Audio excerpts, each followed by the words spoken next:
BRS కు PCC chief Mahesh Kumar Goud సవాల్ విసిరారు.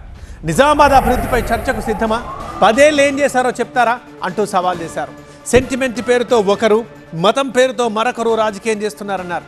అలాంటి రాజకీయాలకు నూకలు చెల్లాయి. ప్రజలకు అభివృద్ధి కావాలన్నారు మహేష్ గౌడ్.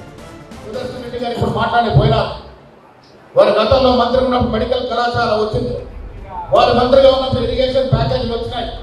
ఆ తర్వాత 10 ఏళ్ళు ఈ జిల్లాలో పలువురు మంత్రులైనారు, ఎమ్మెల్యేలు ఏమి తెచ్చారో చెప్పుకునే స్థితిలో ఉన్నారని అడుగుతా ఉన్నాం. ఇలా దీక్ష దివసం చేస్తున్నటువంటి మాజీ మంత్రులు ఎమ్మెల్యే అడుగుతా ఉన్నాం. మీరు 10 ఏళ్ల కాలంలో ఈ జిల్లాకు తెచ్చి మీతో చెప్పగలుగుతారా? నేను ఛాలెంజ్ చేస్తా ఉన్నాను, మీరు రాగలుగుతారా? విశ్లేషణ మాట అడుగుతా ఉన్నా. నిత్యం లేస్తే ఒకడు కులం మతం పెరిగిన రాజకీయాలు చేస్తాడు, ఒకడేమో తెలంగాణ సెంటిమెంట్ మళ్ళీ రాజకీయ ప్రయత్నం చేస్తాడు. అరే ఈ స్లోగాలకు నూకలు చెల్లిపోయిన మాట మనం చేస్తాం.